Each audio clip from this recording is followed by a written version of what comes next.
দেখেন আরেকটা ইন্টারেস্টিং অঙ্ক এবং এগুলো আমরা সব মুখে করব, ঠিক আছে? কোন ক্ষুদ্রতম সংখ্যাকে 4, 5, 6 দ্বারা ভাগ করলে প্রতি ক্ষেত্রে 1 অবশিষ্ট থাকে? তো আমরা গণিতের ক্ষেত্রে জানি যে লাস্টের অপশন থেকে শুরু করলেই ভালো হয়। এটা আমি অন্য একজনের কাছে শুনছি আরকি। ঠিক আছে? তো চলুন আমরা লাস্টের অপশন থেকে শুরু করি। দেখা যাক যে এই 3টি সংখ্যা দ্বারা কোন সংখ্যাটাকে নিঃশেষে ভাগ যায় এবং 1 অবশিষ্ট থাকে।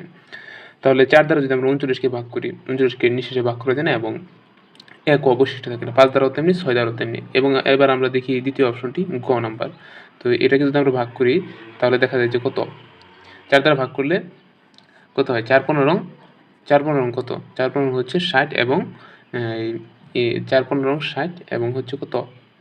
1 অবশিষ্ট থাকে। তাহলে একটা শর্ত গ্রহণযোগ্য না। এবং 5 দ্বারা ভাগ করলে 5 12 60, ঠিক আছে? এবং 5 12 60 এবং 1 অবশিষ্ট থাকে। এবং 6 দ্বারা ভাগ করলে 6 10 60 এবং 1 অবশিষ্ট থাকে। যেহেতু আমাদের এই 3টার ক্ষেত্রে ভাগ করলে 1 অবশিষ্ট থাকে, তাই আমরা গ নম্বর অপশনটা নিতে পারি। ঠিক আছে? এটাই হচ্ছে আমাদের আনসার।